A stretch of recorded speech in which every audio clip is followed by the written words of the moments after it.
Hello, and welcome to Film Slam Stream's post-film conversation for Goin South. My name is Eric Siler. I'm a professor of film, media arts, and communications, as well as moderator for this conversation. We are so pleased to be joined by the director of Goin South, Mohammed Alhamoud. Mohammed Alhamoud received his MFA from from the Academy of Art at the University in San Francisco. He wrote and directed quite a few short films, and one of his more popular films that we're going to look at today is Goin South. So hello, Mohammed, and welcome. Hi, thank you so much. I really thank Cleveland and Film Salam for this opportunity. Oh, great. So glad that you can join us. I know you're not in Cleveland right now. It looks kind of dark outside. Where are you joining us from right now? Yes, I'm actually in Riyadh, Saudi Arabia. It's like 6 p.m. So okay. Yeah, it's evening for us. So usually we'll say Sabah al khair, which means good morning. But here we'll say Masa al khair, which is good evening. Well, thank you for that. I'm sure some students that are taking Arabic appreciate that greeting as well. So let's get right into it. Goin South, interesting film. Having a couple in the film. Can you just give a little bit of clarity to the film? They were not actually going to a wedding. It was a post-wedding. Can you explain that a little bit to our audience? Yes, sure. So what happens, they had like the official party, like the official wedding party, which is usually men, like the sheikh, which is the priest. In the American way, the priest will, like the father of the husband and the wife, they will go to the sheikh and he will say, now you can marry this woman. So this official party happened already before our story, like 6 months before our story. So the groom's family, they haven't yet met the wife. So this is like the welcome kind of / wedding party for this couple. It's unusual. Usually we'll have like, a big party. But in modern day Saudi, like, because now you can pick your partner. I mean, you still can even back in the day, but now socially we're more open than before. So now you can date your partner before you marry them officially. So these couple, they consider like a modern day Saudi couple. They know each other, maybe they are colleagues, they work together, and then, they get engaged, they get married officially. But now is the first meeting, between the family and the wife. I appreciate that clarification of that. So this is more of a traditional type of a meeting between a couple, not an arranged marriage. Speaking of the film in general, how did you come up with the idea to make this type of film?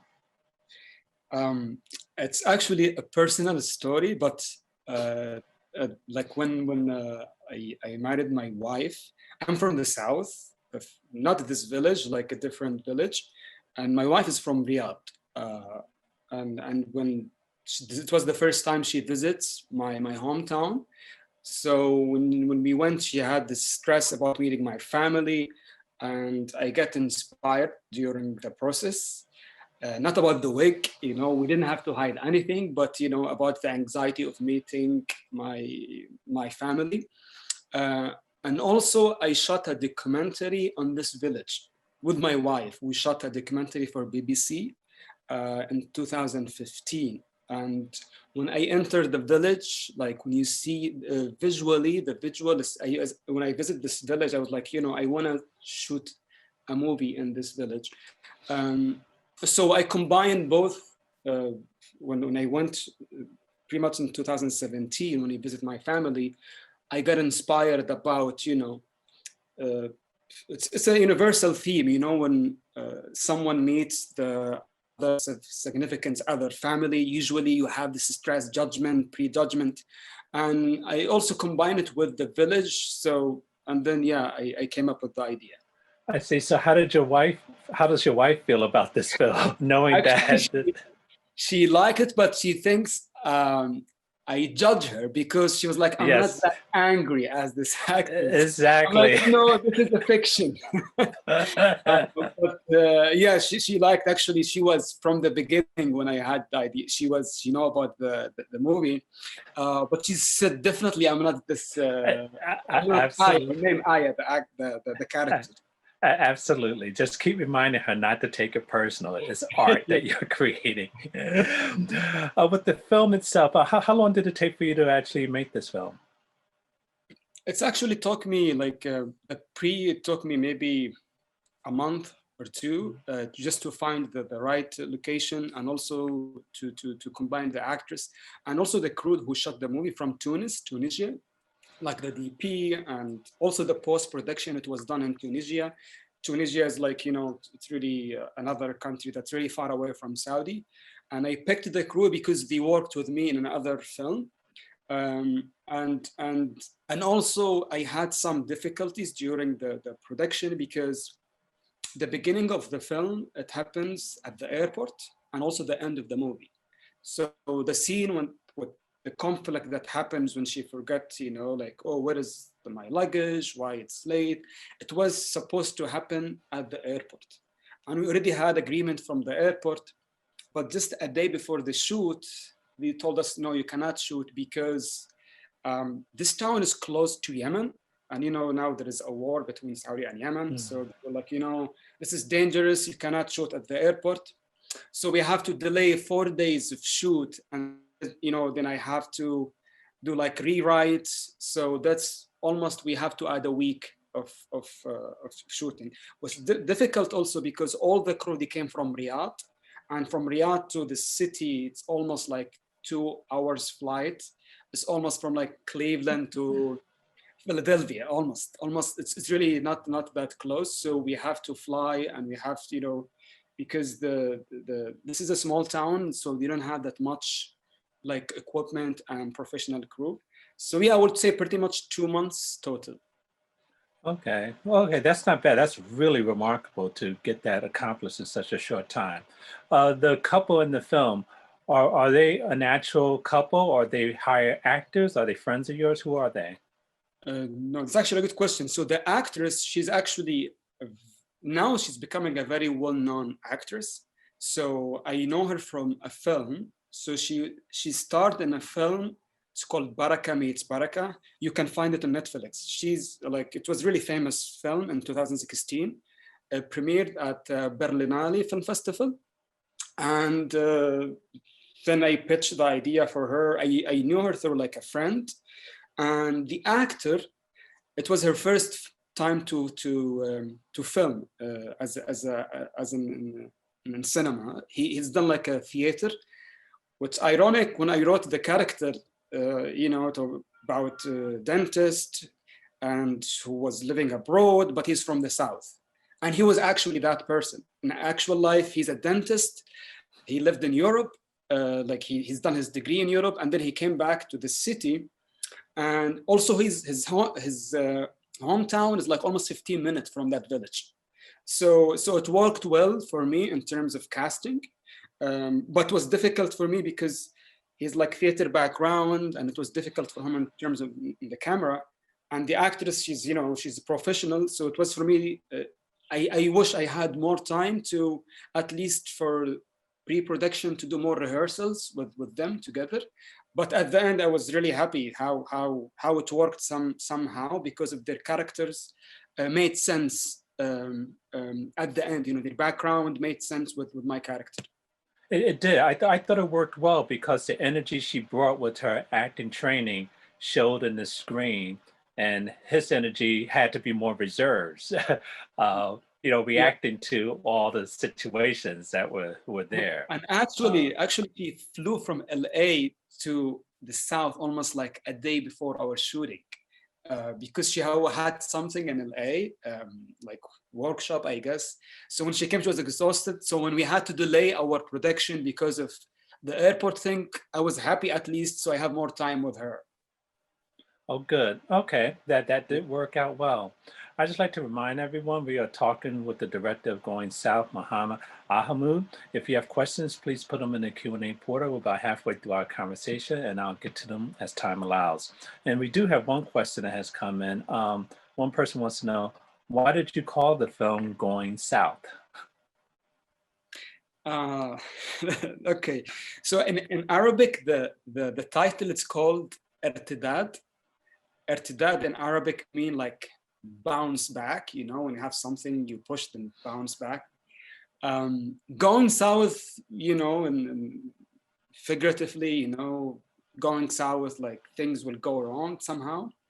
So it clicked with me. And also going south, they are going actually south, like geographically. They are actually driving south of Saudi, so this town is South Saudi. So even for local audiences, they can recognize the name South because they are going to the south.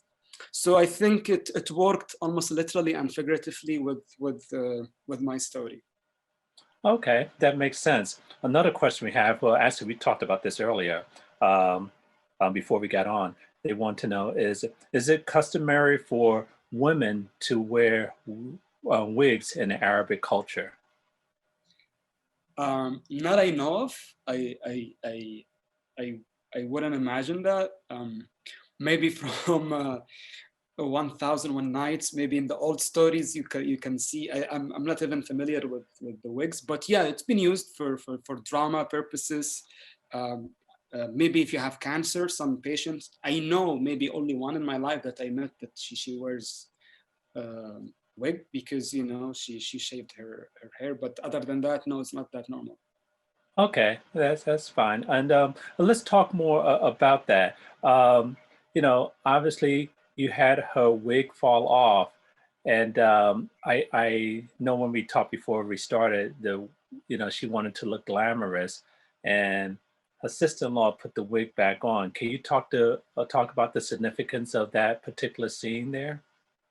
So yeah, the like I said before, the purpose of I mean, what inspired me to do the story, me as a filmmaker, as a director, I grew up in in a small town, like a rural area. Then I lived in the city, pretty much the past 15 years of my life.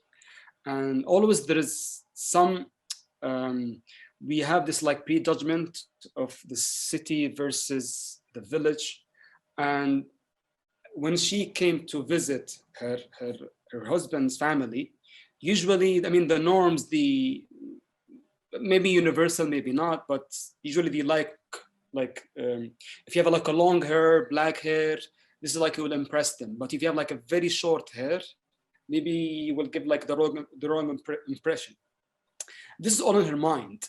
So for me, when you know like everything that happens, we saw her sister-in-law, which is pretty much she's from the rural areas. Is like she's trying to calm her down, you know, comfort her. You know, it's okay, it's fine. You know, I can even put it in my hair, you know, and it's almost like I like you the way you are. So towards the end, like pretty much we discovered that all this drama, all this anxiety is coming from within, from her internally. So at the end, the rural people or her like husband's family, they were fine. You know, it's fine to be who you are, basically. So yeah, pretty much, basically, you know, how the rural area would think of the city. But my statement, I guess, we in the city, we judge the rural area even more. Okay, that's good to know. That's good information to know for people not familiar with the Arabic culture. Uh, Another element you had in the film was yellow. You had the women find a yellow outfit, and the gentleman at the end had on a yellow shirt. Was there significance to the color yellow in the film? Actually, I didn't think so. Like I was with the DP and the art director, and when we did like our color palettes, yeah, we wanted to have actually this. I want to combine the green. Our focus kind of very much about the green because of the village, you know. But it was actually a suggestion from the art director when he gave me like a bunch of options. Like we liked the yellow to make it like look very different amongst like the other party. No, nothing more like visually, like how to distinguish someone from the rest of the people. That's it mainly. Nothing other than that. Nothing like metaphoric. No, nothing like that. All right. Okay, that's good. And also, I like when the actor, like, he made that joke. It was actually spontaneous, improvised. When he said, like, you, I forgot what he said. Like, he said something about not ant. Like he made like something about honey. So it works well. You know, it was just it became like in a very organic. But that's good. Those are sometimes the best moments, and when it happens, you decided, let's keep it. Yes. It's great. Another question has come in. This is an interesting, excuse me. How common are arranged marriages today? Is that something that's common? Actually, it's a good question. I'm not sure if they are as common. Definitely not as much. I would say like my father's generation. I would say definitely way different. Even like way less than I would say 10 years ago. So now Saudi, like the majority of the country, I would say maybe 60 or to 70% between 18 and almost 30. So it's a very young country. And now the new generation, like my niece, she's like 15. She's in TikTok all the time, you know, she's and Instagram, you know, and she actually very exposed to the new culture more than me, although I lived in the States for 11 years. So it's very generational differences. So definitely everyone I know, including my sisters, you know, my younger sister, my family, it's no longer the case. But yeah, it happens the same way it happens in any other culture. Like when you have this like some arranged dates, you know, when you set up someone's, you know, it happens like this way, but not like you know, the father will pick your husband since you're young. It happens definitely still until today. I wouldn't say it doesn't happen, but it's not as common as it used to be. Oh, that's interesting. Now, did your parents or your wife's parents have arranged marriages? Do you know? Yeah, my the older generation pretty much. Actually, my father. No, actually, my father he saw my mother and he asked her, you know, he asked her father to marry her, but definitely it wasn't arranged. But pretty much it was the norms basically back in the day. You know, sometimes the father of the wife, they will ask, you know, if you want to marry my daughter, or the, you know, the opposite. But also the other differences as well. In Saudi pre-60s, women, it wasn't common to cover their faces. Maybe starting from late 70s up until maybe today, they cover their faces more. So my father, for example, he saw my mom, you know, he saw her face because it wasn't as common as you know, post 80s to cover the whole face. Okay, that's good. That's one thing I love about these conversations. So many topics can come up, and questions can come up just from you know, you making a film. This is great. Is there anything in this film you would have done differently now that, you know, it's all complete and behind you? Definitely, I wish I had it as the same way as the script. Like I said, because I invested a lot in the beginning, at the end, at the airport. It would have been exactly the same film. Because even visually, I love to start a movie from the airport because it will prepare us. You know, it will even add the element of anxiety and stress and all that. Because, you know, with traveling and so on. But, you know, this is cinema, and this is always, you have issues. Even Scorsese and Spielberg, they have issues in their productions. But yeah, I'm happy at the end. This is how Cleveland chose my movie, you know, because I went to Clermont-Ferrand, and it has really amazing festival round. Like now, more than 15 festivals around the world, and yeah, I'm happy with the final product, I would say. Well, you should be. I think it worked out well because, you know, you probably could have shown a shot of an airplane or a long landscape shot of the airport, but you kept the focus on the couple in the car, and we knew where they were. Mhm. just by their conversation. So I think they worked out well in that respect. Before I let you go, can you tell us what's next for you? What are you working on now? So yeah, I work, other than director, I work as a producer as well. So now I'm producing a feature film uh, about, it's actually a historical period piece. It's a story about, actually, I have American protagonist, one of the first Americans who arrived to Arabia before discovering the oil. He would meet this Arabian Bedouin guy in the desert, and both will discover the first like oil in Saudi in the late 30s, based in true stories. So we won some grants recently. I'm developing the film. It's really exhausting process in the feature film, especially with money. So it might take me 2 years before making this film. Other than that, I'm working in, also developing different projects for me as a director as well. Oh, good, good. We look forward to, seeing more work from you, hopefully real soon. Well, Mohammed Alhamoud, thank you very much for joining us today. Well, can you say a special goodbye in Arabic to students that may be studying Arabic? Yes, thank you. First, thank you so much for the opportunity. Yeah, well, the way we say goodbye is like ma'a salama. And I'm sure they are familiar with it. It's like, I would say maybe peace or something. But yeah, ma'a salama is the most common way. Okay, well, thank you for that. And I'd Cool. like to thank you, our audience, for joining us for this important and invigorating conversation. For more information about the upcoming 45th Cleveland International Film Festival, please continue to follow CIFF on social media or visit clevelandfilm.org. I'm Eric Siler. Thank you.